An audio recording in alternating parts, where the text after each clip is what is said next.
Hi guys, it's been a few days since I last posted a video, but there are some positive professional reasons behind that because the bulk of my work has resumed with the return of Serie A between commentary, interpreting and voiceover, which is terrific. Naturally though, that leaves me with less time to dedicate to my YouTube venture, so here's where I'm at. My YouTubing just began as a means of passing the time, as a way of keeping myself sane during lockdown, but I must confess it has become a genuine, fully fledged hobby and one I'm immensely enjoying. So I'm left with a bit of a dilemma. To YouTube or not to YouTube, that is the question, because when it comes to my videos, you can either see it this way. There's too many of them? Or... That's one way of looking at it. Another way of looking at it is, people like them, let's make some more of them. So I've decided to keep going. Time permitting, I will continue to publish YouTube videos. So with that in mind, we're getting close to the threshold of 200 subscribers. So please subscribe if you haven't done already and click the notification bell so you don't miss a single video. Right, now all of that housekeeping is out of the way, let's look at the topic of today's video. I have decided to talk about visibility. Visibilità, visibilité, visibilität, visibilidade, visibilidad. Not even sure that last one is technically correct, but there we go. Visibility is something which has been discussed elsewhere, but I just wanted to give my take on things. As interpreters, we naturally have to take a back seat. We're not in the limelight. So where does that sit in the age of social media, which is all about self-promotion? I've noticed a real shift in the way people are posting about their assignments these days, particularly on LinkedIn. Not a day goes by that I don't see someone publishing a booth selfie. Now, I'd love to call that a belfie, but unfortunately, that particular neologism has already been coined and grabbed by the likes of Kim Kardashian and Jen Selter. Been there, done that, bought the yoga pants. Anyway, the booth selfie, as I was saying, we're almost in danger here of revisiting that old existential question. If a tree falls in a forest and there's no one around to hear it, does it make a sound? Similarly, if you work at a conference and you don't post a booth selfie, did the event even take place? Now, before I go any further and before anyone accuses me of being a hypocrite, yes, I hold my hands up. In the past, I have posted photos of myself at work as an interpreter. The difference is these are football press conferences, they are public events, they are being broadcast around the world, and there are always photographers in attendance. Typically, I try and track down a photo of myself alongside a player or a coach, and then post that on social media. These photos can often be found on Twitter. The other thing I do is I see the photographers in the press conference room, I go across to them and very casually say, if you happen to take any photos of me alongside the player and the coach, would you mind sending them to me? And I give them my business card, and this can be very good. It's a means of self-promotion, sure. It's also a nice memento of the event. As I said, we're so often in the background as interpreters. It is quite nice to have that 15, 20, 25 minutes of fame where you are up there interpreting at the press conference. One thing I don't like is asking a player or a coach for a selfie either before or after the press conference. I find it very unprofessional. I think you lose legitimacy in the eyes of your client, in the eyes of your audience, and I don't think it's a particularly good look. I'm all for using and finding photos of yourself at work. I'm there to do my job as an interpreter. They're there to do their job in terms of media duties, talking to the press. But me having a photo alongside a player or a coach with my arm around them and a big cheesy grin, not for me. So given my feelings about selfies or even traditional photographs, because maybe you ask someone in attendance to take a photo of you when you've got your arm around the player or the coach, big cheesy grin, naturally I don't understand this new craze for booth selfies. Oh wow, look, it's a simultaneous interpreter working in a soundproof booth with a glass partition. How novel.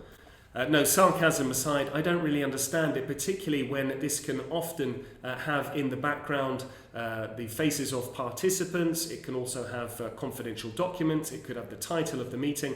I don't really see the need to do it. And that can often be exacerbated by people posting not only a booth selfie, But also in the description of the post, they might even write who the client is, what the title of the meeting is, where it's being held, and so on and so forth. Interpreting can be so glamorous, and I think you can use social media in a slightly different way. When you're going all over the world and perhaps you're booking assignments left, right and centre, it's a lot more intriguing to post a photo of a specific city or a landscape and let people know that you're in that particular location without necessarily revealing who your client is, what the subject of the meeting is, what language combination you're working in, and so on and so forth. But unfortunately, I think a lot of this stems from social media, self-promotion, and also people comparing themselves to other people, which has certainly been exacerbated by the use of social media. There's a very fine line between legitimate self-promotion on social media and quite simply boasting. You need to think, who am I doing this for? Often I think that people are just posting for the sake of it to show that they are working as conference interpreters, and I'm not sure that's necessarily the right spirit to do things in. We need to stop comparing ourselves to one another. Conference interpreting is a very solo pursuit, let's be honest. We can all be a little bit neurotic about how much work we're getting. There is that natural tendency to compare ourselves to colleagues of a similar stature, of a similar language combination, and I think social media only exacerbates that situation. As a wise cartoon crab once said, "The seaweed is always greener in somebody else's lake." So I think where possible, we need to try and forget social media. We just need to get on, book the gigs that we're able to do, work the contracts that we are there for, get your head down, do a good job, and don't really go around posting about it. I'm not sure it necessarily reflects well on your reputation. That said, I'm not in the habit of procuring too much work with private clients via LinkedIn, so I could be very wrong on this score. It's only my opinion, but when I see colleagues, particularly the younger generation, posting these booth selfies with all of the details about the meeting, personally I don't think it's a very good look, and I don't particularly like it. Ultimately, in my mind, social media comes down to one of two things really. It's either self-promotion, which as I said can then stray into boasting, and there's also that tendency to Photoshop your life to represent it in such a way, look at me, I'm living my best life.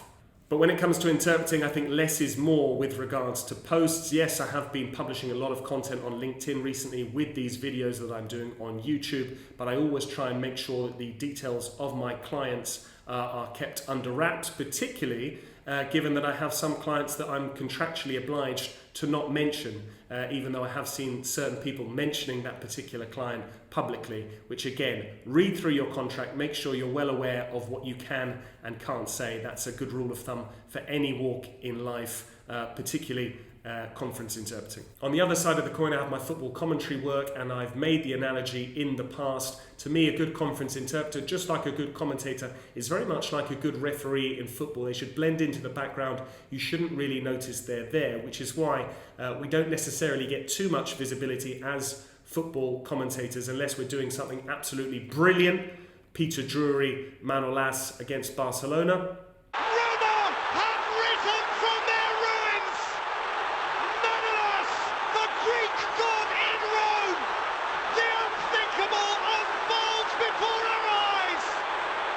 Or unless we do something a little bit too unorthodox, trying to be a little bit too clever, or we go a bit over the top with that.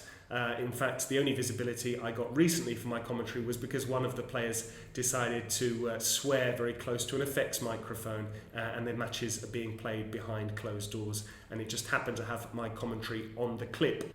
So visibility, a tricky one to get right. It is a bit of a hot potato. I'm all for people promoting themselves and their brands and trying to procure new business via social media, but just keep an eye on the frequency and the content of the posts that you're publishing online. I wouldn't want it to hinder your career prospects going forward. It can potentially be a relatively unprofessional look in the eyes of certain employers. Talking about social media and self-promotion, if you haven't done already, click the like button, subscribe, and please comment on my video. I'll be back on the next one. See you later, guys.